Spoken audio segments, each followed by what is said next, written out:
Welcome to another edition of the Real Reflections podcast, co-hosted by my brother Dave Nelson in Carrington, North Dakota, and me, Grant Nelson, here at the studios of Thief River Falls Radio. Good morning, Dave. How are you doing today? Good morning. Oh, real good. It's a beautiful day here today, or start out anyway, and had a little bit of a nice day yesterday, so it's a good day. Yeah, it's nice here too, and most of the snow is gone. I took the lawnmower out and ran it through a drift and didn't get stuck, so I was happy about that. So I think the sun is pointing towards springtime now, so I think we're ready to go here. You know, let's jump into it right away, because before we got on, we were talking about having COVID-19 pandemic has kept a lot of people out of church. Well, not really. They've maybe kept them out of the physical structure, but they've definitely still been engaged in church. And you came up with a good phrase for it. You call it church surfing, and that's basically going out on the internet, Facebook, YouTube, or even on some of the cable channels and some of the broadcast channels and some of the radio channels like we have here at Thief River Falls Radio, and listening to different services and kind of picking and choosing and seeing what else is out there. You've been doing a little bit of that yourself, haven't you?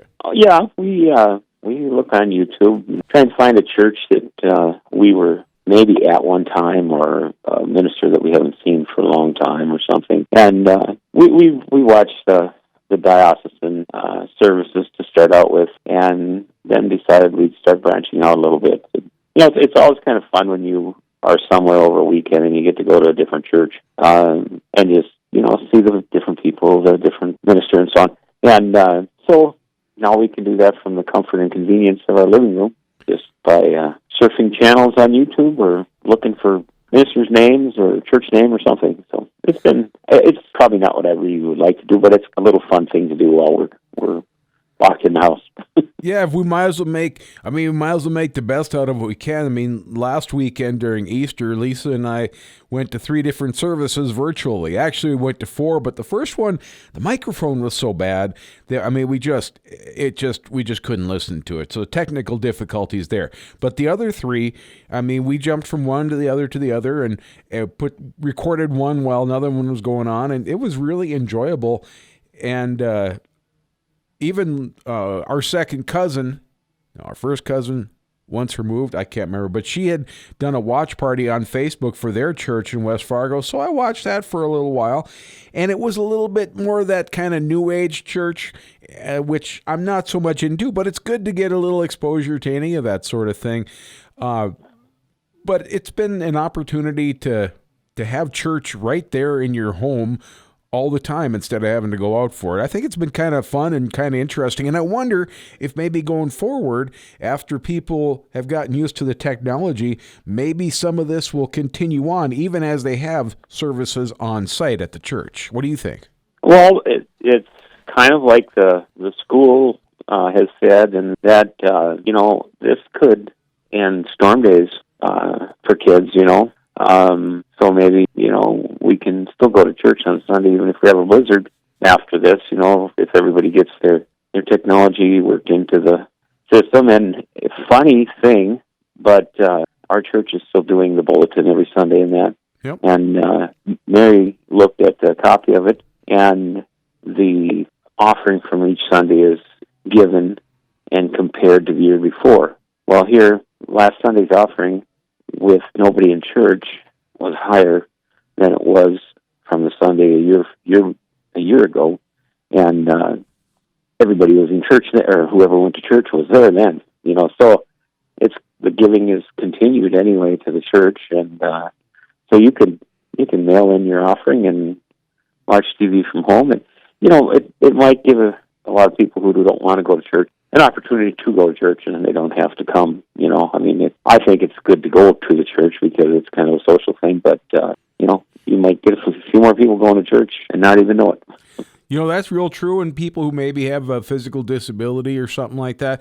And I like what you mentioned about the technology for during storm days and that sort of thing for schools or for churches, or even here at DigiKey, they've got over 2,000 people working from home. And I know not just more than a few months ago, they were kind of like, we don't know if we're ever going to be able to have people work from home. We don't know if we have the technology. Well, boom, all of a sudden, they turned that big business on a dime, and they've got over a couple thousand people working from home, and it's been quite a shift. But we got to talk about tractors too.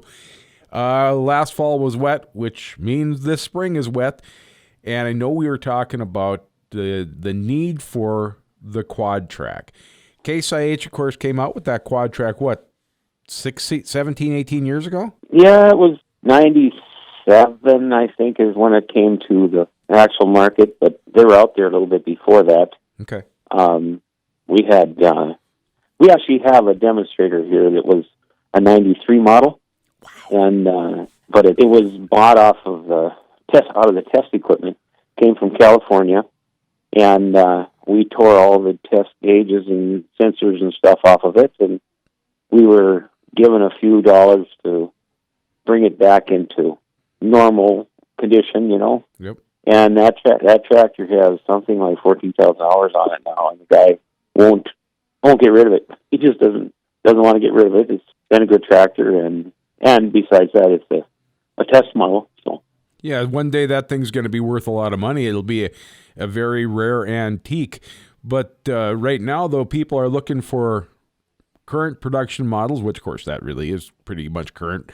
But, I mean, they're looking for current production models to get back in the field, right? Yes, the quad tracks, if nothing else is selling right now, a used quad track, not so much the new ones, because price is prohibitive for the conditions we're in right now. But used quad tracks are premium right now because people are quite sure they're going to be struggling in the mud again. And they will be. I mean, the water is everywhere out here yet in the cornfields and stuff like that. So it's going to be a struggle to get anything planted. We're already pretty late, so I can understand and a lot of people were ready to make a move anyway, so this just pushed them a little further. But the quad track is hot right now, and you see the other companies that have copied it.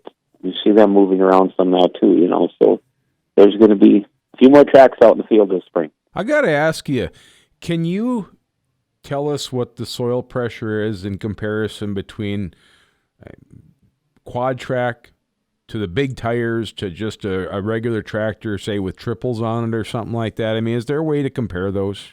There is, and it's interesting, but the biggest thing is the footprint of a single track versus duals or triples, of the size for that tractor. And I believe the footprint of the track is about 4 times that of triples. And, the reason is the arc of the tire does not really allow that much of the tire to be on the ground at one time, where you have 8 feet of track on the ground in 4 corners and 36 inches wide or whatever, So the square inches is huge for a track compared to what even triples are. And the nice thing is, they're narrow. They're just as narrow as a two-wheel drive tractor practically. They're nimble, it's just like driving another 4-wheel drive tractor. You can corner and so on, So it's a big difference. I can't tell you the pounds per square inch exactly, but it's huge, and the flotation capability of a track over a rubber tire is big. I mean, you don't think so, but there's so much of it on the ground. All of it's touching all the time, So it makes a huge difference. You can not walk on water, but boy, you can go through stuff that you wouldn't even consider going through with something with tires on it. I'll tell you, I've tried it before where I've seen a tractor go and then just go out there and walk. And I'm amazed at what they can go through. I mean, it's incredible. And I suppose you think about that, by the time a triple has as much or even approaching as much square footage touching the soil, it's stuck. It's a couple feet into the ground by the time it does that. So that's those. Yeah, and the other thing is, a wheel tends to push, when it's so wide. I mean, you get 4 tires wide on one side or 3 tires wide on one side. That's a lot of area in front of it to push against if it's stuck. So when you get down in the mud, it kind of tends to push mud ahead of the tire instead of trying to go over it. But it's a without a doubt huge difference being on tracks.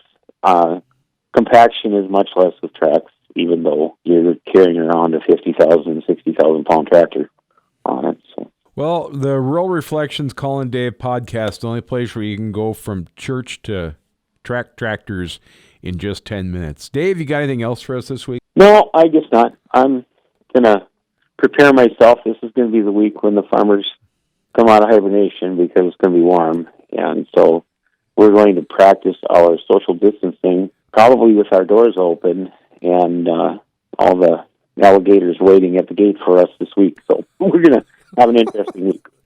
Well, you have to tell us about it next weekend, okay? Thanks a lot, Dave. All right. Bye-bye. There he is, my brother Dave in Carrington, North Dakota. I'm Grant Nelson here at the studios of Thief River Falls Radio with Rural Reflections, Colin Dave.